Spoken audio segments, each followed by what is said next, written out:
हाय दोस्तों, हमारे चैनल तैयारी नौकरी की पे आपका बहुत बहुत स्वागत है। और हम लेके आ गए हैं आपके लिए करंट अफेयर्स का हमारा जो सेशन चलता है डेली एग्जाम बेस्ड जो होता है। सभी जो भी सरकारी एग्जाम स्टेट लेवल की या सेंट्रल गवर्नमेंट लेवल की जो केंद्र वाली एग्जाम होती हैं उनकी एग्जाम, किसी भी एग्जाम की आप तैयारी कर रहे हो उसमें जो है ये काफ़ी इम्पोर्टेंट है। जो हमारे करंट अफेयर्स हैं इनसे हर एग्जाम में लगभग 10 से 15 क्वेश्चन जो है वो रहते ही हैं। खास करके बैंक और रेलवे के एग्जाम्स में तो बहुत ज़्यादा, और एसएससी के जो सीपीओज वगैरह के होते हैं, अभी एनडीए का एग्जाम निकल रखा है उसमें भी काफ़ी इंपॉर्टेंट होता है ये।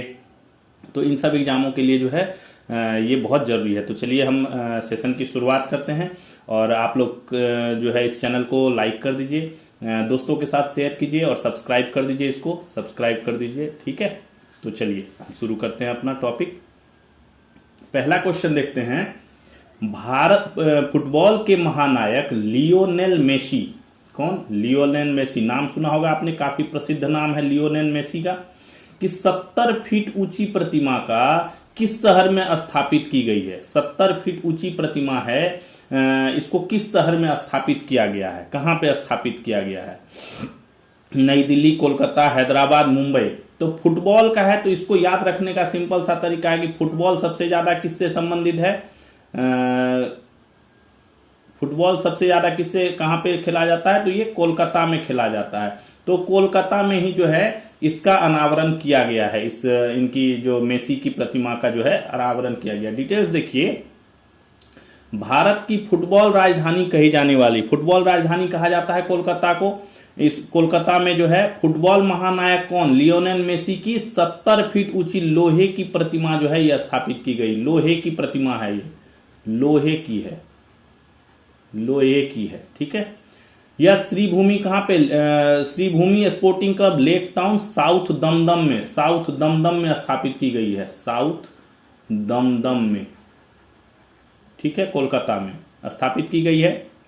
इस प्रतिमा में इन्हें 2022 में जीते गए फीफा विश्व कप उठाते हुए दिखाया गया। 2022 में फीफा विश्व कप, 2022 का जो फीफा वर्ल्ड कप था, फीफा वर्ल्ड कप ये जीता था अर्जेंटीना ने, अर्जेंटीना ने जीता था।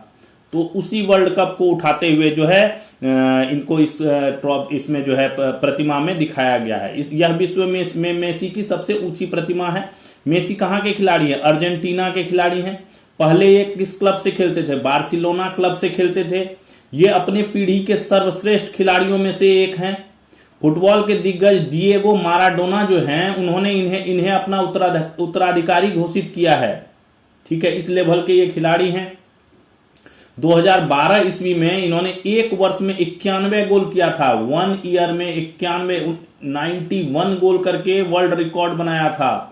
वर्ल्ड रिकॉर्ड है इनका, एक साल में 91 गोल का। 2012 ईस्वी की बात है ये, 2012 में, ठीक है। और इनको 2021 में इन्हें 7वीं बार बैलन डी ओर एक अवार्ड है, बैलन डी ओर, ठीक है। ये अवार्ड इनको 7 बार मिल चुका है। तो काफी प्रसिद्ध है। इनका जो है 3 दिवसीय भारत का दौरा चल रहा है। 3 दिवसीय है, 3 दिवसीय भारत दौरे पर हैं, ये भारत दौरे पर हैं, ठीक है। पहले दिन जो है ये कोलकाता गए, वहां पे काफी जो हस्तियां हैं खेल जगत की और राजनीति जगत की, उनसे मुलाकात हुई। उसके बाद ये हैदराबाद गए, हैदराबाद से फिर दिल्ली, और दिल्ली से फिर वापस अपने अर्जेंटीना चले जाएंगे। तो ये इनका 3 दिवसीय भारत का दौरा था। ये दौरा जो है गॉट 2025, GOAT, गॉट 2025 दौरे के अंतर्गत जो है ये हुआ है। गॉट 2025 दौरे के अंतर्गत, GOAT, गॉट 2025, ठीक है। इस दौरे के अंतर्गत जो है हुआ है। Greatest of all time, got किसको कहा जाता है? Greatest of all time. उसके वो 2025 का जो दौरा है उसके तहत ये दौरा जो है हुआ है। कोपरा जलाशय, कोपरा जलाशय जिसे हाल ही में रामसर साइट घोषित किया गया है, किस राज्य में स्थित है? रामसर साइट के बारे में पहले भी चर्चा हुई है। रामसर साइट के बारे में मैंने डिटेल्स में जो है वीडियो में बताया हुआ है, ठीक है। तो रामसर साइट एक संधि के तहत जो है ये घोषित किया जाता है। तो रामसर साइट, और किसको? वेटलैंड्स को घोषित किया जाता है, वेटलैंड्स को, जो वाटर से रिलेटेड आर्द्र भूमि क्षेत्र को, आर्द्र भूमि क्षेत्र को घोषित किया जाता है। ठीक है, तो हाल ही में किस राज्य का पहला जो है रामसर साइट जो है वो घोषित हुआ है? कोपरा जलाशय जो है ये, और उस राज्य का ये फर्स्ट जो है घोषित हुआ है। अरुणाचल प्रदेश, आंध्र प्रदेश, केरल, छत्तीसगढ़। कहां पे है ये कोपरा जलाशय? तो ये कोपरा जलाशय छत्तीसगढ़ में है। क्या है उत्तर इसका? छत्तीसगढ़। छत्तीसगढ़ में बिलासपुर जिले में है ये, बिलासपुर जिले में है। बिलासपुर जिले के कोपरा जलाशय को जो है छत्तीसगढ़ का पहला रामसर स्थल घोषित किया गया है। यह एक मीठे पानी की आर्द्र भूमि है। मैंने बताया है आर्द्र भूमि क्षेत्र को जो है घोषित किया जाता है। ठीक है, जो मुख्य रूप से वर्षा पर आधारित है। अंजर विजन 2047 के अंतर्गत 2030 तक कितने 20 आर्द्र भूमि को जो है रामसर स्थल का दर्जा दिलाने का लक्ष्य रखा है। किसने? छत्तीसगढ़ का लक्ष्य है। छत्तीसगढ़ का लक्ष्य है 2030 तक कितने 20 वेटलैंड्स को रामसर स्थल की सूची में शामिल करने का। ठीक है, टारगेट रखा है छत्तीसगढ़ ने। अभी तक छत्तीसगढ़ का कोई नहीं था, ये पहला है। छत्तीसगढ़ का ये पहला है, फर्स्ट है ये। ठीक है, कोपरा जलाशय, क्या नाम है? कोपरा जलाशय पहला है। चलिए अगला देखते हैं। केंद्र सरकार द्वारा बीमा संशोधन विधेयक 2025 को मंजूरी देने के बाद बीमा कंपनियों में प्रत्यक्ष विदेशी निवेश FDI की सीमा बढ़ाकर कितने प्रतिशत कर दी गई है? पहले कितनी थी और अभी कितनी कर दी गई है? तो पहले आपको तो ये पता होना चाहिए कि पहले कितनी थी FDI, प्रत्यक्ष विदेशी निवेश, है ना। तो इसका उत्तर है अभी कर दी गई है 100%। पहले कितनी थी? पहले 74% थी पहले। ये देखिए इसका उत्तर होगा 100%। ठीक है, चलिए देखते हैं डिटेल्स। देखिए, केंद्रीय मंत्रिमंडल द्वारा बीमा संशोधन विधेयक 2025 को मंजूरी दी गई है। ठीक है, अभी मंत्रिमंडल ने मंजूरी दी है, अब ये नियम बनेगा। ठीक है ना। इसके तहत जो है भारतीय बीमा कंपनियों में प्रत्यक्ष विदेशी निवेश जो है फॉरेन डायरेक्ट इन्वेस्टमेंट जो है वो इस सीमा को कितना 74% से बढ़ाकर 100% कर दिया गया है। FDI फॉरेन डायरेक्ट इन्वेस्टमेंट पहले कितना था? 74%। कब से था? 2021 से। ठीक है, अब कितना हो गया? 100% हो जाएगा ये। कब से? 2025 से। ठीक है, पहले जब शुरू हुई थी ये FDI तो 26 था, फिर 49 हुआ और 21 से जो है ये 74% हो गया। अब तक इस क्षेत्र में 82,000 करोड़ का विदेशी निवेश जो है बीमा क्षेत्र में, इंश्योरेंस सेक्टर में अभी तक कितना निवेश आ चुका है? विदेशी निवेश FDI कितना आया है? 82,000 करोड़। 82,000 करोड़ का FDI अभी तक आया है। ठीक है, इसके अलावा इस विधेयक के माध्यम से बीमा अधिनियम कौन सा चलता है? 1938, उसमें भी कुछ संशोधन किया जा रहा है। अनुपालन प्रक्रियाओं को सरल बनाया जाएगा।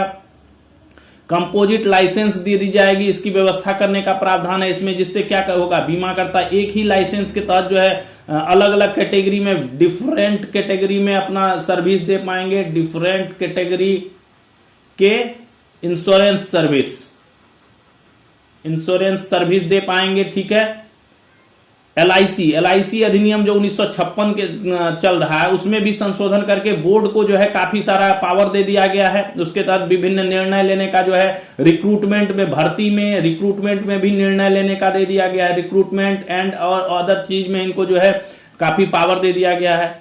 IRDAI जो बीमा नियामक कंपनी है, IRDAI क्या हुआ? IRDAI है ना, insurance regulatory development of India, है ना, ये जो अथॉरिटी है, इसका अधिनियम जो 1999 का, इसमें भी बदलाव कर प्रक्रियाओं को क्या किया जाएगा? सुव्यवस्थित कर निगरानी को अधिक प्रभावी बनाया जाएगा। इस संशोधन के माध्यम से क्या रखा गया है? 2047 तक जो है सभी के लिए बीमा के राष्ट्रीय लक्ष्य को जो है और समर्थन जो है मिलेगा। भारत सरकार ने क्या रखा है? 2047 तक टारगेट रखा है insurance for all. Insurance for all, सभी के लिए बीमा, ये टारगेट रखा है। उसी को टारगेट को पूरा करने के लिए और उसको सपोर्ट करने के लिए जो है ये बीमा संशोधन विधेयक 2025 जो है इसको मंजूरी दिया गया है। ठीक है, इसके तहत जो IRDA है हमारा, जो बीमा विनियामक कंपनी है, जो insurance regulatory development authority of India है, इसके जो प्रक्रियाओं को जो है और ट्रांसपेरेंट किया जाएगा और इसके प्रक्रियाओं को जो और सुव्यवस्थित कर जाएगा, जिससे ये जो बीमा कंपनियां हैं उसको अच्छे से मैनेज कर सके, उनका प्रबंधन जो है अच्छे से सुनिश्चित कर सके। इस चीज को करने के लिए ये जो बीमा संशोधन विधेयक में ये सब चीजें जो है परिवर्तित की गई हैं। भारत सरकार ने पूज्य बापू ग्रामीण रोजगार योजना के तहत निश्चित रोजगार के दिन को बढ़ाकर कितने दिन कर दिया गया? अब ये नया नाम है, देखिए, पूज्य बापू ग्रामीण रोजगार योजना, बहुत नया नाम आ गया आपके लिए। पूज्य बापू ग्रामीण रोजगार योजना, इसके तहत रोजगार योजना है ये, तो इसमें जो है गारंटेड एम्प्लॉयमेंट की जो अवधि है, दिन है, उसको बढ़ाकर कितना कर दिया गया है। तो पहले तो देखते हैं कि पूज्य बापू ग्रामीण रोजगार योजना है क्या। आपने नाम सुना होगा मनरेगा का, ठीक है, मनरेगा का नाम सुना है, ठीक है। मनरेगा क्या था? उससे पहले नरेगा था, इसका भी नाम सुना होगा। तो ये मनरेगा और नरेगा जो था, महात्मा गांधी राष्ट्रीय ग्रामीण रोजगार गारंटी अधिनियम जो था मनरेगा, उसी का नाम बदलकर जो है अभी क्या कर दिया गया है भारत सरकार ने, पूज्य बापू ग्रामीण रोजगार योजना जो है इसका नाम कर दिया है। तो इसके तहत अभी एम्प्लॉयमेंट के जो है मतलब फिक्स एम्प्लॉयमेंट के डेज कितने सुनिश्चित किए गए हैं, गारंटेड एम्प्लॉयमेंट कितना दिन दिया जाएगा। तो पहले जो मनरेगा था उसके तहत 100 दिन का गारंटी था, 100 दिन का गारंटी रोजगार थी। अभी इसको बढ़ाकर 125 दिन कर दिया गया है। कितना कर दिया गया है? 125 दिन कर दिया गया है। डिटेल्स, चलिए आपको हम डिटेल्स बताते हैं इसका। भारत सरकार ने महात्मा गांधी राष्ट्रीय ग्रामीण रोजगार गारंटी अधिनियम, कौन? मनरेगा, ठीक है, महात्मा गांधी नेशनल, ठीक है, रूरल मनरे एम्प्लॉयमेंट गारंटी अधिनियम एक्ट, ठीक है, मनरेगा का नाम बदलकर क्या कर दिया गया है? पूज्य बापू ग्रामीण रोजगार योजना, ठीक है, ये कर दिया। इसके तहत काम के दिनों की संख्या को कितना, 100 दिन से बढ़ाकर 125, पहले इसमें था 100 दिन, अब बढ़ाकर हो गया 125 दिन, ठीक है। इस योजना को 2005 में राष्ट्रीय रोजगार गारंटी अधिनियम के तहत ग्रामीण इलाकों में परिवारों को आजीविका सुरक्षा बढ़ाने तथा वित्त वर्ष में कितना, कम से कम 100 दिन का रोजगार गारंटी देने के लिए शुरू किया गया था। 2005 में शुरू हुआ था। 2005 में उस टाइम क्या था? ये नरेगा नाम से था, ये national rural employment guarantee act इस नाम से था। 2000 इसको जो इसका नाम बदलकर जो है मनरेगा कब कर दिया गया? 2009 में कर दिया गया मनरेगा, MNREGA, ठीक है, मनरेगा कर दिया गया। Mahatma Gandhi national rural employment जो है एक्ट, ये कर दिया गया। उसके बाद अभी इसका नाम जो है बदलकर क्या कर दिया गया? पूज्य बापू ग्रामीण रोजगार योजना, ठीक है ना, कर दिया। यह योजना कौन चलाता है? ग्रामीण विकास मंत्रालय। कौन चलाता है? ग्रामीण विकास मंत्रालय, जो भारत सरकार का है, विकास मंत्रालय ये भारत सरकार का, इसके अंतर्गत जो है ये योजना चलती है। 2024-25 का इसके तहत तो वास्तविक लक्ष्य जो है 100 दिन का फिक्स गारंटेड एम्प्लॉयमेंट का है टारगेट। बस 2024-25 का जो रिपोर्ट है उसके अनुसार औसत एवरेज अगर वास्तविक एक्चुअल कार्य दिवस की बात हुई तो 50.24 दिन रहा पिछले साल। 24-25 के वित्तीय वर्ष में अगर एक्चुअल औसत एक्चुअल एवरेज वर्क डे की बात हो वो तो 50.24 डेज ही रहा, ठीक है। ये है महात्मा गांधी राष्ट्रीय ग्रामीण रोजगार गारंटी अधिनियम। अब नाम हो गया इसका पूज्य बापू ग्रामीण रोजगार योजना। शिक्षा मंत्रालय ने देश की उच्च शिक्षा के सकल नामांकन अनुपात, नामांकन एडमिशन से रिलेटेड एडमिशन रेशियो की बात कर रहा है, ग्रॉस एडमिशन रेशियो को किस वर्ष तक 50% तक पहुंचाने का लक्ष्य सुनिश्चित किया है। 30, 35, 47, 40, 50%। अभी कितना है, पहले तो ये पता होना चाहिए आपको कि अभी कितना है सकल नामांकन अनुपात, अभी कितना है,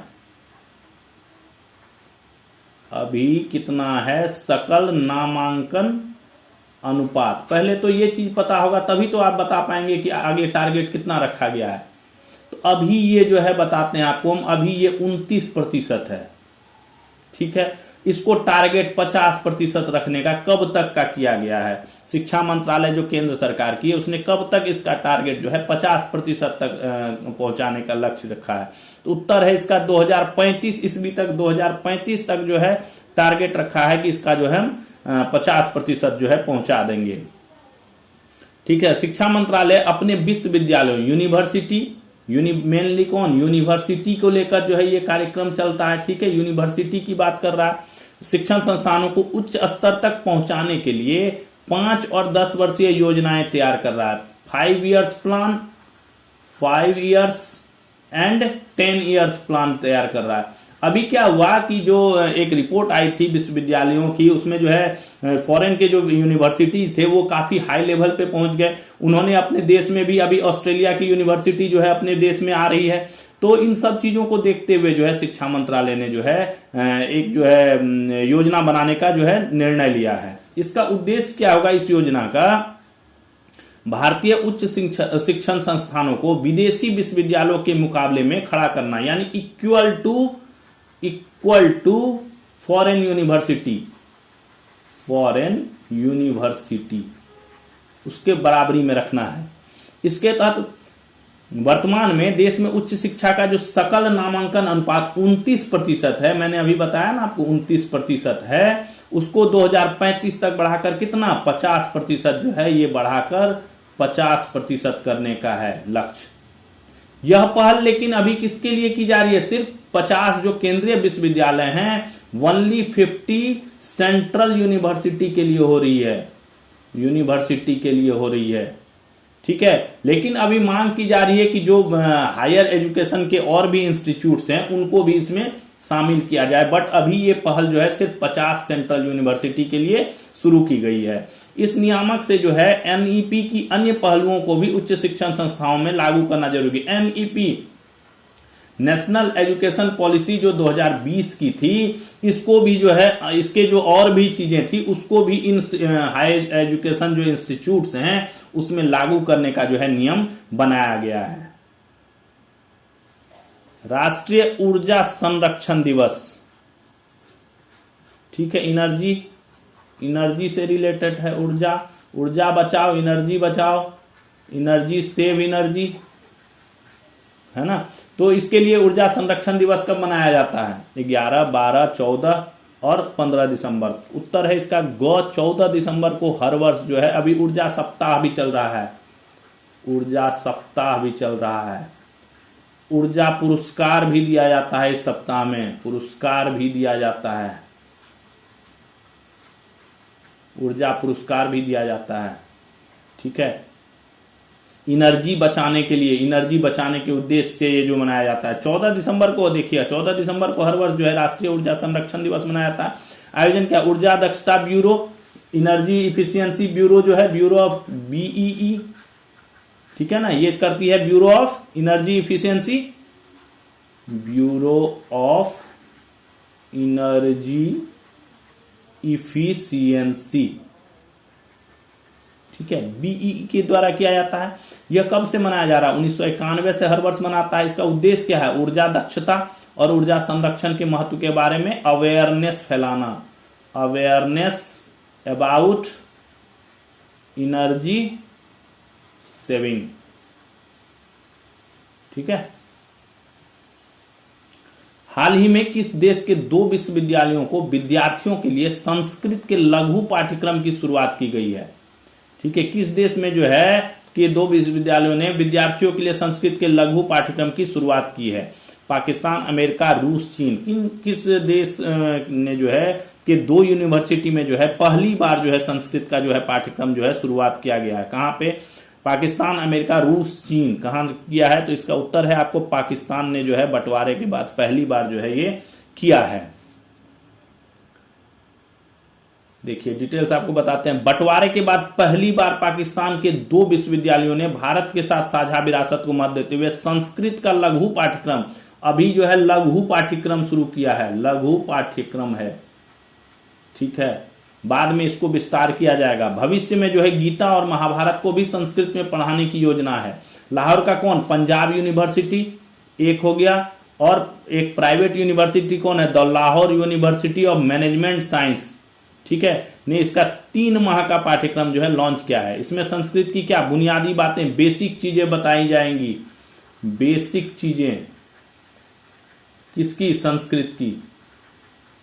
संस्कृत की बेसिक चीजें इसमें बताई जाएंगी।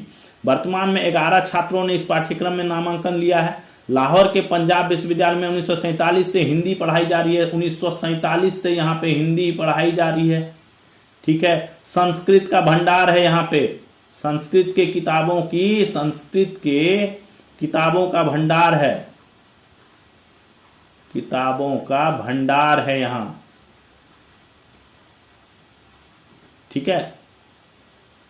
तो अभी पाकिस्तान ने ये शुरू किया है। अगला क्वेश्चन देखिए, किस देश ने भारत के नागरिकों को उनके द्वारा वहां पर खरीदे गए जमीनों को छोड़ने या बेचने का निर्देश जारी किया है? भारत के नागरिकों का अगर वहां पे जमीन है तो उनको बोला है छोड़ के चले जाओ या बेच दो, नहीं तो सरकार कब्जा कर लेगी। किस देश ने ये निर्देश जो है जारी किए हैं? नेपाल, श्रीलंका, पाकिस्तान, अमेरिका। उत्तर है इसका नेपाल। नेपाल जो है अभी बदमाशी कर रहा है। नेपाल जो है इस तरह की चीजें जो है अभी इसने 100 रुपए का नोट भी जारी कर दिया था जिसपे जो है विवादित भूमि जो है वो दिखाई गई थी। तो ये उत्तर है नेपाल। नेपाल ने हाल ही में दिशा निर्देश जारी किए गए। हालांकि ये जो लॉ था ये पहले आया हुआ था, जिसके तहत अगर भारतीय व्यक्ति का जमीन नेपाल में है तो वो उसे बेचना होगा, और अगर नहीं बेचते हैं तो नेपाल सरकार जमीन पर क्या कर लेगी? कब्जा कर लेगी, कब्जा हो जाएगा। वैसे तो यह कानून कब आया था? 7 साल पहले लॉ आया था, 7 साल पहले। लेकिन ये क्या हुआ था? साइलेंट हो गया था, इस पे उतना ज्यादा हलचल नहीं थी। अभी क्यों चर्चा में आया? ये सितंबर में जो है यहां पे सितंबर में सोशल मीडिया बैन के कारण क्या हुआ था? जैन जी आंदोलन हुआ था। उसमें क्या हुआ? आंदोलनकारियों ने जो है भूमि के जो दस्तावेज थे, भूमि दस्तावेज जो है वो जला दिए, ठीक है। इसके बाद क्या हुआ? जलने के बाद यह मुद्दा फिर जोर पकड़ा। तो अभी जो है नेपाल सरकार को रिकॉर्ड्स नहीं मिल रहे हैं, नेपाल सरकार को रिकॉर्ड्स जो है नहीं मिल रहे हैं, रिकॉर्ड नहीं मिल रहा है। इसीलिए उसने जो है उस पुराने लॉ को अभी चर्चा में लाया है, लॉ को चर्चा कर रहा है कि इसके तहत जो है जो भारतीय नागरिक जमीन खरीद रखे हैं वो तो या तो वहां उनको बेच दें, या अगर नहीं बेचते हैं तो नेपाल सरकार जो है उस पर कब्जा कर लेगी, ठीक है। भारतीय रेलवे ने, अगला क्वेश्चन है, भारतीय रेलवे ने देश के प्रमुख रेलवे स्टेशनों पर रोज सफर करने वाले यात्रियों को ई बाइक की सुविधा देने हेतु पहला प्रयोग किस राज्य से शुरू किया? पायलट प्रोजेक्ट शुरू हुआ है, पायलट प्रोजेक्ट फर्स्ट शुरू हुआ है। किस राज्य से शुरू किया गया है? ई बाइक की सुविधा देगा। क्या देगा रेलवे क्या देगा? रेलवे ई बाइक की सुविधा, जैसे ओला उबर सब चलता है ना, रैपिडो वगैरह चलती है बाइक की, उसी तरह रेलवे भी ई बाइक की सुविधा प्रोवाइड कराएगा। किस राज्य से शुरू किया इसने? केरल का कोझिकोड है, केरल से शुरू किया है इसने, केरल के कोझिकोड से। केरल के भारतीय रेलवे ने रोज सफर करने वाले यात्रियों की बाइक सुविधा देने तो पहला प्रयोग कहां? केरल के कोझिकोड रेलवे स्टेशन से शुरू किया है। इसके लिए रेलवे क्या करेगा? प्राइवेट कंपनियों को बाइक रेंट पर देने के लिए अधिकृत करेगा, ऑथराइज करेगा, प्राइवेट कंपनियों से टाई अप करेगा, प्राइवेट कंपनी से टाई अप करेगा। ठीक है, किस लिए? बाइक सर्विस प्रोवाइड कराने के लिए, बाइक सर्विस प्रोवाइड कराने के लिए। किस लिए करा रहा है? उद्देश्य क्या है?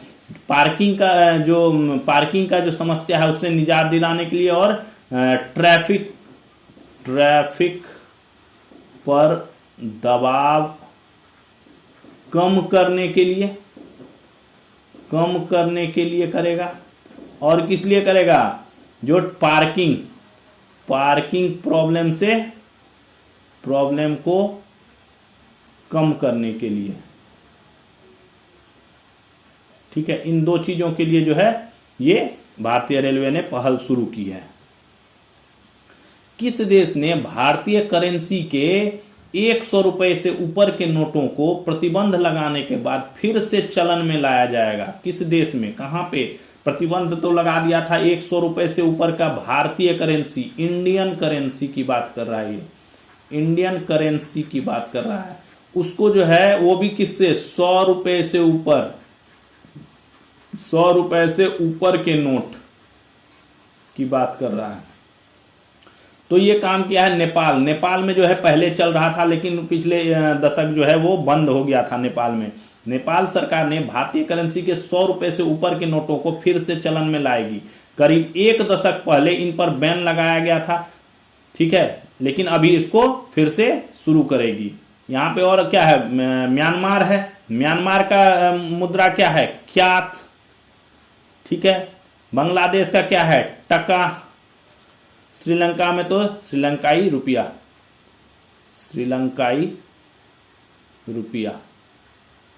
ठीक है, ये इनकी मुद्रा है। बांग्लादेश की करेंसी हो गई टका और म्यांमार की क्यात। किस राज्य के क्रिकेट स्टेडियम में 14 दिसंबर 2025 को खेले जाने वाले मैच के दौरान प्रवेश के लिए पहली बार हार्ड कॉपी टिकटों के बजाय ई टिकट का उपयोग किया जाएगा? यानी no hard copy ticket, only e ticket, यानी मोबाइल से टिकट। कहां पे शुरू होगा? तो ये हिमाचल प्रदेश कर रहा है, हिमाचल प्रदेश ये काम कर रहा है, हिमाचल प्रदेश में ये हो रहा है। ठीक है, 14 दिसंबर को कौन सा मैच यहां पे होगा? India south Africa, India versus SA, third T20। 5 मैचों की सीरीज थी, 5 T20 सीरीज। पता होगा आपको। धर्मशाला में होगा, HP हिमाचल प्रदेश में। धर्मशाला इंटरनेशनल क्रिकेट स्टेडियम में भारत दक्षिण अफ्रीका के बीच खेले जाने वाले तीसरे T20 इंटरनेशनल क्रिकेट मैच के दौरान एंट्री के लिए क्या होगा? पहली बार हार्ड कॉपी टिकटों के बजाय ई टिकट का ही उपयोग किया जाएगा। कदम का उद्देश्य क्या है? टिकटों की कालाबाजी, ब्लैक को रोकना, टिकट ब्लैक को रोकना, इंपॉर्टेंट ये है। और क्या? प्रवेश प्रक्रिया को सुव्यवस्थित, एंट्री को आसान बनाने के लिए ये पहल जो है किया गया। किस राज्य ने कृषि क्षेत्र में ऐतिहासिक बदलाव करते हुए फसलों का डिजिटल सर्वे कराने का निर्णय लिया? डिजिटल सर्वे ऑफ किसका? Crops, digital survey of crops. ठीक है, कौन सरकार जो है ये शुरू कर रही है? तो ये हरियाणा सरकार ने जो है ये कदम उठाया है। हरियाणा सरकार ने जो है, हरियाणा ने कृषि क्षेत्र में एक ऐतिहासिक डिजिटल बदलाव के तहत फसलों का जो है डिजिटल सर्वे कराने का निर्णय लिया है। इसके अलावा किसानों का पूरा रिकॉर्ड एक ही डिजिटल प्लेटफॉर्म पर होगा। किसानों का भी रिकॉर्ड, फार्मर्स रिकॉर्ड भी होंगे, फार्मर्स रिकॉर्ड। इसके लिए क्या है? 2 ऐप जो है डेवलप किए जा रहे हैं, डेवलप किए जा रहे हैं और पोर्टल भी तैयार किया जा रहा है। ठीक है, इसके तहत आम नागरिकों द्वारा GST चोरी की जानकारी सरल और गोपनीय तरीके से देने के लिए कर हितैषी नामक मोबाइल ऐप किस राज्य में शुरू किया गया है? कर हितैषी कर हितैषी, यानी हितैषी मतलब क्या हुआ, हितैषी मतलब क्या हुआ, हितैषी मतलब मित्र, अच्छा सोचने वाला, अच्छा सोचने वाला। और कर तो आपको पता ही है टैक्स है ना, टैक्स। तो जीएसटी की जो चोरी करते हैं कंपनियां या कोई भी इंस्टीट्यूट, उनको उसकी रिपोर्ट करने के लिए, कॉन्फिडेंशियली रिपोर्ट करने के लिए, गोपनीय तरीके से उनकी पहचान छुपा के जो है, यानी रिपोर्ट करने वाले व्यक्ति की पहचान छुपा कर रिपोर्ट करने के लिए आम नागरिक उसकी रिपोर्ट करें, उसके लिए जो है सरकार ने एक कर हितैषी नामक ऐप बनाया है। किस राज्य सरकार ने यह बनाया है, तो उत्तर है इसका हरियाणा। हरियाणा राज्य सरकार ने जो है ये बहुत अच्छा स्टेप उठाया है और इसके जो है जीएसटी चोरी के लिए जो है गोपनीय तरीके से कॉन्फिडेंशियल रखा जाएगा उनको, जो इसकी रिपोर्ट करेंगे। कर हितैषी नामक मोबाइल ऐप की शुरुआत की गई है। हरियाणा राज्य ने पूरे देश में जीएसटी संग्रह में सर्वाधिक 21% की वृद्धि की है। 21% सबसे अधिक रहा इस बार, सबसे अधिक देश में। ठीक है। यूनेस्को ने पहली बार किस देश की पूरी रसोई full kitchen of country, full kitchen of country को अमूर्त सांस्कृतिक विरासत, इंटेंजेबल कल्चरल हेरिटेज, ICH, जो अभी जिसमें कौन शामिल हुआ था, भारत का दिवाली 16वां हुआ था, 16वां, इससे पहले 15 थे। तो इस सूची में जो है उसकी पूरी फुल किचन ऑफ कंट्री को जो है शामिल कर दिया गया है। इतना बढ़िया वहां का जो है रेसिपी और ये है। तो इसका उत्तर है इटली, रोम। ठीक है, इटली इसका उत्तर है, इटली के जो है इंडियन फार्मर नहीं, इटली का जो है, ये देखिए इटली का जो है 21 जो रेसिपी है, 21 रेसिपी, ये पहले से किसमें शामिल है, इस सूची में शामिल है किसमें, ICH में।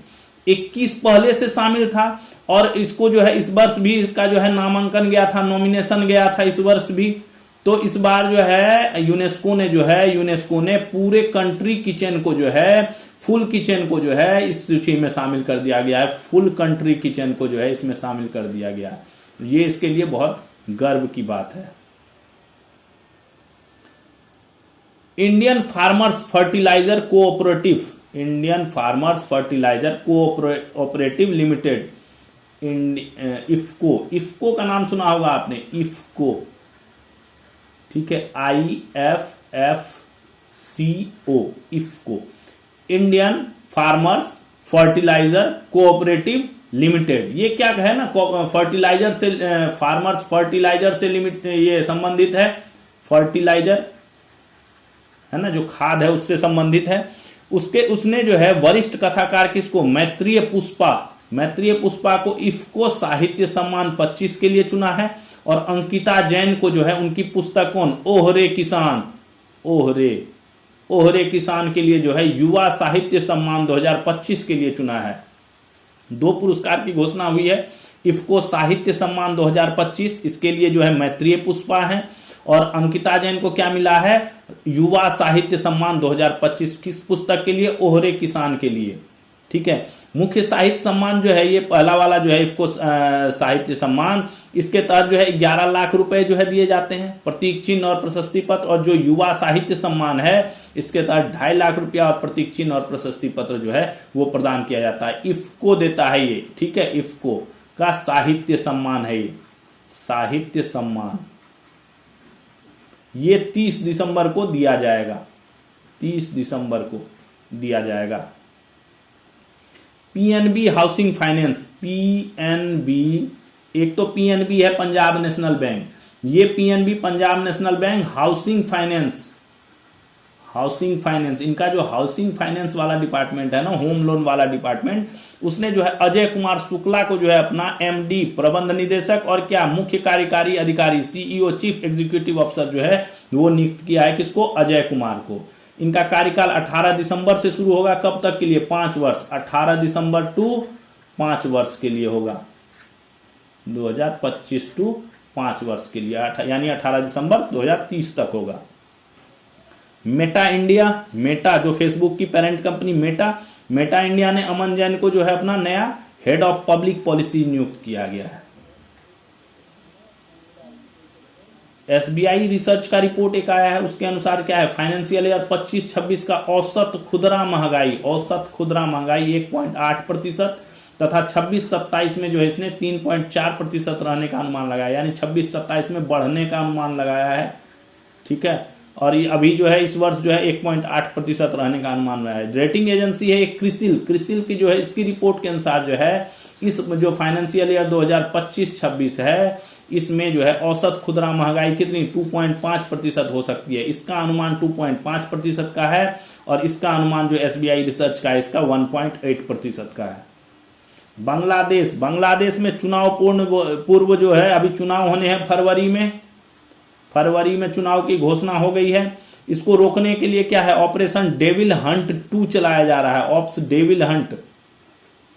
ऑप्स क्या चलाया जा रहा है, डेविल हंट 2 चलाया जा रहा है। ये पहले भी चलाया गया था, ऑप्स डेविल हंट 1 जो है ये चलाया गया था कब, फरवरी में, पूर्व फरवरी में जब चलाया गया था, जब शेख हसीना का जो है कि पार्टी ने जो है काफी विद्रोह किया था, उनके समर्थकों ने काफी विद्रोह किया था, उस टाइम भी ऑप्स डेविल हंट चलाया गया था। अभी ऑपरेशन डेविल हंट जो है वो चलाया जाएगा। केंद्रीय रिजर्व पुलिस फोर्स के अधिकारी ऑफिसर दिनेश खटक को जो है गृह मंत्री दक्षता पदक से सम्मानित किया गया है। बहुत ऑनरेबल प्राइज है ये, ठीक है ना, अवार्ड है ये, और इससे जो है ये सम्मानित किया गया है इनको। यह पुरस्कार इन्हें राष्ट्रीय सुरक्षा में सेवा, नेतृत्व, ऑपरेशनल गतिविधियों तथा अनुशासन के लिए दिया गया है। सीआरपीएफ है ना, सेंट्रल रिजर्व पुलिस फोर्स, केंद्रीय रिजर्व पुलिस बल।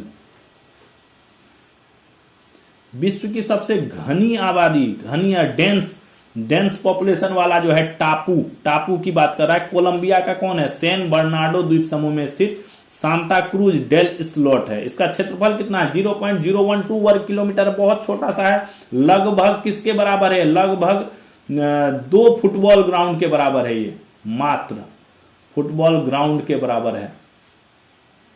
और इतने छोटे इलाके में कितने 1200 लोग रहते हैं। ठीक है, इस टापू पर कोई गाड़ी नहीं है, मात्र 150 घर हैं, 150 घर हैं, उसमें 1200 लोग रहते हैं और बहुत सीमित क्षेत्र है, इसीलिए जो है यहाँ पे बहुत सट के जो है ये घनी आबादी का इलाका जो है टापू है। टर्की जो है, तुर्की के इजनिक शहर में जो है एक भूमिगत कब्र में जो है ईसा मसीह का दुर्लभ पेंटिंग मिला है। ईसा मसीह इस पेंटिंग में उन्हें गुड शेपर्ड यानी अच्छे चरवाहे के रूप में दिखाया गया है। यह पेंटिंग कब, 3री सदी का है, जब ईसाइयों पर जो है अत्याचार हो रहे थे, उस सदी का जो है ये पेंटिंग है। केंद्र सरकार ने किसान उत्पादन संगठन एफपीओ है ना योजना को 5 वर्षों के लिए यानी 2026 से 31 तक के लिए बढ़ा दिया गया है। ये योजना 2020 में शुरू हुई थी और इसमें जो है कितना 10,000 एफपीआई जो है एफपीआई का गठन करने का जो है लक्ष्य रखा गया था, उसको जो है अभी बढ़ाकर 2026-31 तक जो है वो कर दिया गया है।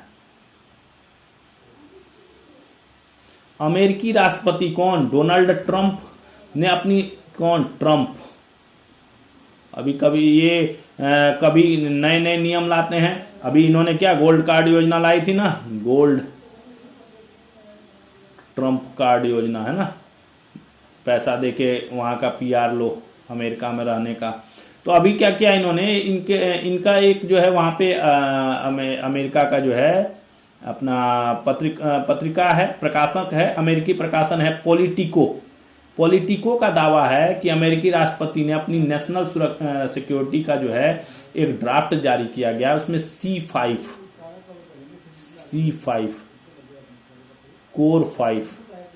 कोर 5 बनाने का विचार शामिल किया है।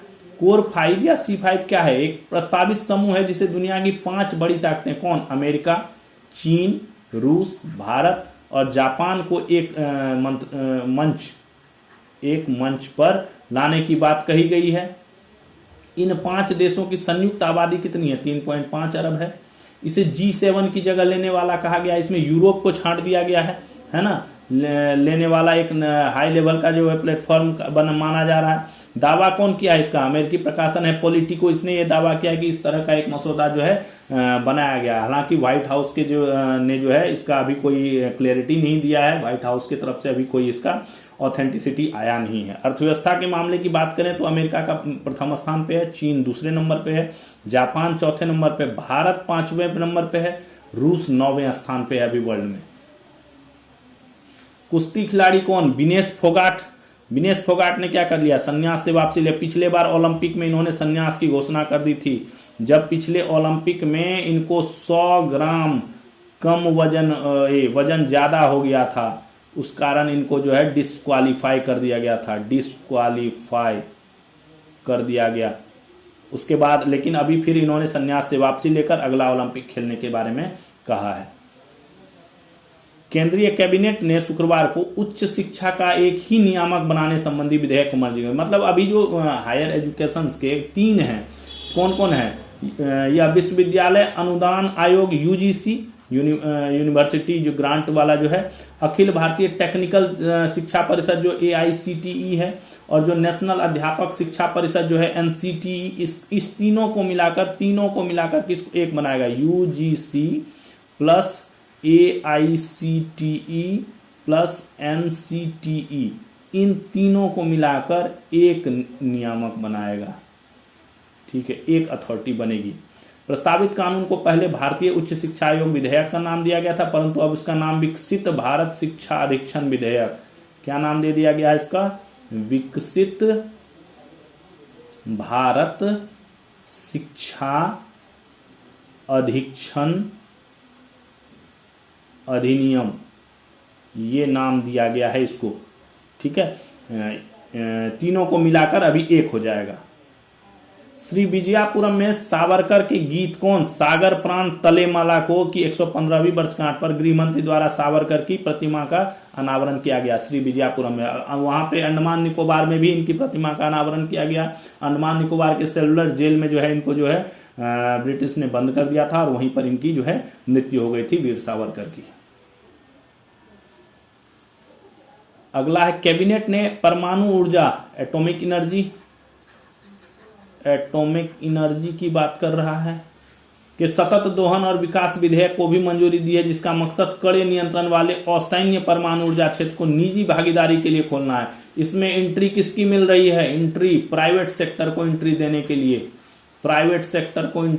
लिए, जो है ये विधेयक जो है कैबिनेट ने पास किया है। सरकार का लक्ष्य क्या है? 2047 तक 100 गीगावाट एटॉमिक एनर्जी जो है उत्पादन करने का जो है क्षमता हासिल करने का जो है लक्ष्य रखा गया है। भारत और ओमान के बीच, अभी ओमान की यात्रा करेंगे, पीएम यात्रा करेंगे, अभी पीएम जाएंगे, पीएम मोदी ओमान विजिट होगा।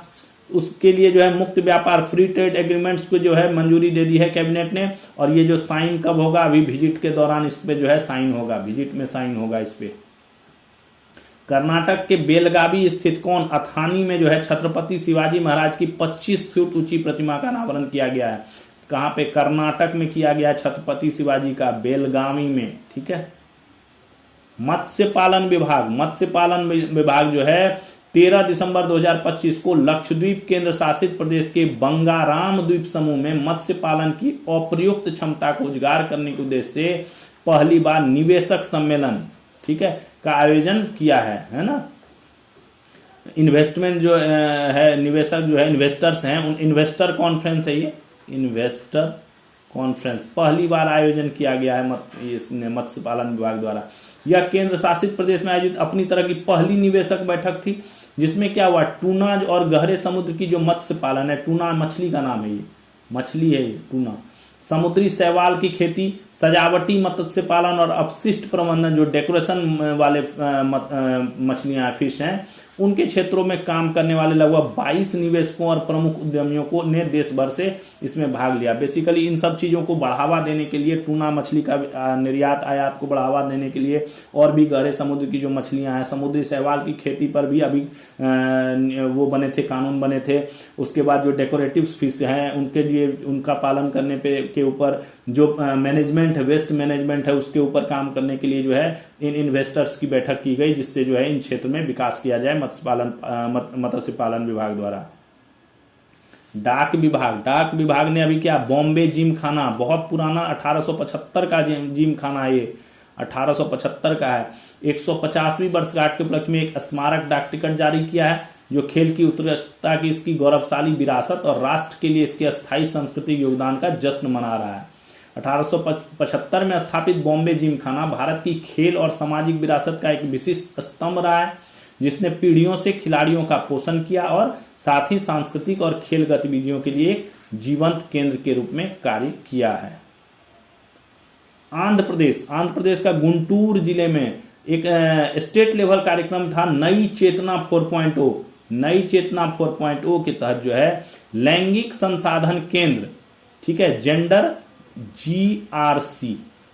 जेंडर रिसोर्स सेंटर का जो है उद्घाटन किया गया है यहाँ पे आंध्र प्रदेश का गुंटूर में। ध्यान रखिएगा, जीआरसी का उद्घाटन किया गया है। यह क्या है, महिलाओं के लिए एक सर्वसमावेशी सहायता प्रणाली के रूप में कार्य करेगा। महिलाओं पर केंद्रित है ये, जो जमीनी स्तर पर समय समय पर क्या देगा, सहायता, सुरक्षा और न्याय तक पहुंच सुनिश्चित करने में परामर्श देगा, लॉ असिस्टेंस देगा और स्पेशलिस्ट का जो है एडवाइस देगा और आजीविका संपर्क प्रदान करेगा। ये अभियान जो नई चेतना अभियान था, नई चेतना अभियान, ये कब 2021 में शुरू हुआ था और जिसे लगभग 1 करोड़ स्वयं सहायता समूह जो है इसकी महिलाएं चला रही हैं। तो बेसिकली ये जीआरसी किससे रिलेटेड है, महिलाओं से रिलेटेड है। सरकार ने राष्ट्रीय जलमार्ग अधिनियम 2016 के अंतर्गत जो है 111 जलमार्ग की बात हो रही है, राष्ट्रीय राजमार्ग की बात नहीं हो रही है। एक है राष्ट्रीय राजमार्ग जो NH है, नेशनल हाईवे, ये जलमार्ग की बात हो रही है, राष्ट्रीय जलमार्ग, ठीक है, NW घोषित किया गया है। वाटरवे की है ना, वाटरवे है, नेशनल वाटरवे। वर्तमान में 32 NW जो माल यात्री आवाजाही के लिए चालू है। ये 32 की सूची है, आप इसको देख सकते हैं, 32 मार्गों की सूची दी हुई है इसमें। इससे जो है आप अपना इसको जब डाउनलोड कीजिएगा आप PDF, तो इससे जो है आप अपना नोट्स बना लीजिएगा जो इम्पोर्टेंट है। जैसे राष्ट्रीय जलमार्ग 1 है, सीमा कौन सी, गंगा भागीरथी हुगली नदी प्रणाली पे चलती है। 2 जो है ब्रह्मपुत्र नदी पे चलती है। 3 जो है पश्चिमी तट नहर पे चलती है। ये 4 बहुत इंपॉर्टेंट अभी चर्चा में था, कृष्णा गोदावरी नदी प्रणाली पे 4 जो है इसको चालू किया गया है, ठीक है ना। इसी तरह ये 14 जो है बैतरनी नदी पे है। बूढ़ी बलंगा नदी पे ये 23 है, ठीक है। महानदी पे कौन सी है, 64 है, ठीक है। सोन नदी पे 94 है। सुंदरबन जलमार्ग 97 है, ठीक है। अंबा नदी पर NW 10 है, ठीक है। मांडोवी नदी NW 68 है, ये क्रिक पर है। राजपुरी क्रिक पे जो है ये है NW 83 है। नर्मदा पे NW 73 है, ठीक है। उसी तरह ताप्ती पे NW जो है 100 है। अपना जलंगी नदी पर जो है NW 47 है। साबरमती पे NW 87 है, ठीक है। उसके बाद आपको कोपिल नदी पे 57, यमुना पे 110 है। घाघरा पे 40 है। तो ये सब बहुत इंपॉर्टेंट है। जो बराक नदी है, बराक नदी पे NW 16 है। तो ये सब जो है बहुत इंपॉर्टेंट हैं, इन सबको आप ध्यान रखिएगा, ये आप नोट कर लीजिएगा। संयुक्त जिला सूचना प्रणाली शिक्षा UDISE प्लस पोर्टल के अनुसार देश भर में कितने 2,99,546 आंगनबाड़ी केंद्र ऐसे हैं जो किसके साथ सह स्थापित हैं, सरकारी प्राइमरी स्कूल के साथ, प्राइमरी स्कूल के साथ जो है इस्टेब्लिश्ड है, को इस्टेब्लिश्ड है। और जहां पे ये सुविधा नहीं है वहां हटके जो है आंगनबाड़ी केंद्र जो है बनाया हुआ है अलग से। प्रधानमंत्री भारतीय जन औषधि परियोजना, जो जन औषधि केंद्र थे PMBJP, है प्रधानमंत्री जन औषधि योजना। इसके अंतर्गत देश भर में 30 नवंबर तक कितने कुल 17,610 जन औषधि केंद्र JAK जो है वो खोले गए थे। JAK जन औषधि केंद्र, ठीक है। PMBJP जन औषधि परियोजना, ठीक है। इस योजना के दायरे को व्यापक रूप से बढ़ाने के उद्देश्य से सरकार ने मार्च 2027 तक कितने 25,000 जन औषधि केंद्र JAK खोलने का लक्ष्य जो है रखा है। मैरीटाइम इंडिया विजन 2030 की परिकल्पना के अनुसार चेन्नई कामराज कुड्डालोर क्लस्टर 2047 तक जो है पूर्वी तट पर एक मेगा पोर्ट बनाया जाएगा। 2047 तक टारगेट रखा गया है। कहां पे? चेन्नई कामराज कुड्डालोर में। इस क्लस्टर का लक्ष्य 2047 तक क्या प्रति वर्ष 300 मिलियन टन से अधिक की कार्गो हैंडलिंग क्षमता जो है हासिल करना, इसका टारगेट रखा गया है। पीएम मित्रा योजना, पीएम मित्रा योजना का उद्देश्य क्या है? सेंट्रलाइज्ड कपड़ा पार्कों की स्थापना कर वहां बड़े पैमाने पर विश्व स्तरीय बुनियादी औद्योगिक सुविधाओं का विकास करना। कपड़ा पार्क जो है यानी कपड़ा park, clothes park, textile park कह लीजिए इसको, टेक्सटाइल पार्क, ठीक है। इस ताकि भारतीय कपड़ा उद्योग को पैमाने पर निर्माण करने, लॉजिस्टिक लागत को कम करने तथा अपनी प्रतिस्पर्धा को बढ़ाने में सहायता मिले। ये जो है इस पीएम मित्रा योजना के तहत जो है इस तरह का सेंट्रलाइज्ड एक जो है टेक्सटाइल पार्क बनाने की जो है ये योजना शुरू की गई है। तो ये थे आज के इंपॉर्टेंट क्वेश्चंस। ये सारे इंपॉर्टेंट थे, बहुत इंपॉर्टेंट थे, जो आपके सभी एग्जाम्स में, ऑल गवर्नमेंट एग्जाम्स में आपको काम आएगा। ऑल गवर्नमेंट एग्जाम PDF इसका डाला हुआ है, लिंक डाला हुआ है टेलीग्राम का, आप उस पर जाइए, ज्वाइन कर लीजिए और उसको हर दिन का पर डे PDF आपको मिल जाएगा। पर डे का PDF वहां अवेलेबल हो जाएगा। चैनल को आप क्या कर दीजिए, सब्सक्राइब कर दीजिए, सब्सक्राइब चैनल, ठीक है। सब अपने दोस्तों को शेयर कर दीजिए चैनल के बारे में, ठीक है। तो ये था आज का सेशन। आपको आज का सेशन कैसा लगा कमेंट भी कीजिए कि कैसा लगा आपको, क्या सुधार चाहते हैं, कोई सुधार चाहते हैं तो वो बताएं कि आपको किस फॉर्म में चाहिए, सुधार चाहते हैं, क्या चाहिए, किस विषय पे कंटेंट चाहिए, कैसा कंटेंट चाहिए, ये भी बता सकते हैं आप इन सब चीज़ों को। तो इसी के साथ जो है हम अपना सेशन को ख़त्म करते हैं और फिर हम कल मिलेंगे नए सेशन के साथ। तब तक के लिए थैंक्स फॉर वाचिंग। तैयारी नौकरी की, अपनी तैयारी को जोर शोर से जारी रखिए और फिर कल मिलते हैं हम। तब तक के लिए जय हिंद।